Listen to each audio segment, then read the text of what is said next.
the station on your side. You're watching Wavy News 10 at 6.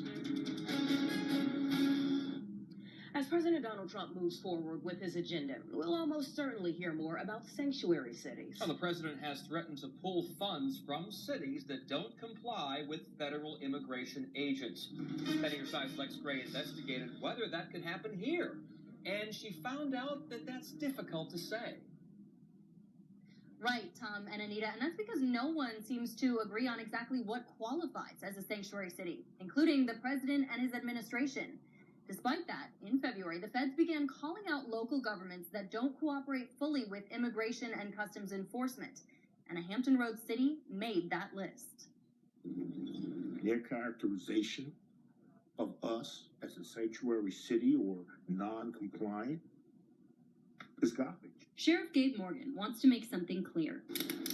Newport News is not a sanctuary city. In fact, he says he goes to great lengths to cooperate with federal agents from ICE, as does Virginia Beach and every other city in Hampton Roads. But they have to draw the line. They're not going to violate people's constitutional rights, and I feel very strongly about that. Here's the conflict. When a local jail books an inmate who's not a U.S. citizen, they let ICE agents know. ICE may want to come pick them up to be deported if their immigration status is questionable. So they issue a detainer request, asking the local jail to hold the inmate for 48 hours past their release date. Here's the thing.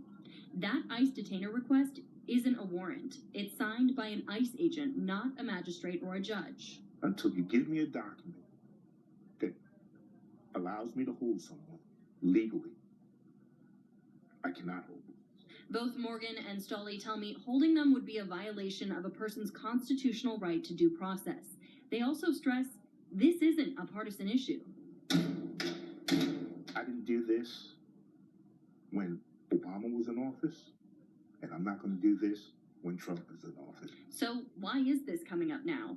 Because in January, President Trump started upping the pressure on cities that don't comply with the detainer requests by publishing those jails on a list. I thought that was extortion. I thought that was an extortion on the part of the DJJ to try and force us to do something that we don't have legal authority to do. Newport News made it onto that list for supposedly letting an illegal immigrant go. It's just a bullying tactic, and it's very easy for them to fix this. Make it legal, and I'll hold them. He says all it would take is a judge's signature. But an ICE spokesperson for this area tells me they do consider the request legal, and sometimes they just need extra time to pick up an inmate. You can't bend the Constitution for administrative problems. Until those get sorted out, local sheriffs are in a lose-lose situation. If they do comply with ICE and hold people past their release date, they could end up getting sued like the sheriff of Henrico County. If they don't, they could get labeled a sanctuary city and lose federal funding. Threatening to take my money, federal funds, or threatening me with being on some list is not enough to force me to violate the Constitution. If you go online, you won't find those lists of local police and sheriffs who aren't cooperating with ICE. The agency stopped publishing them for now because they weren't always accurate. I'm Lex Gray, 10 on your side.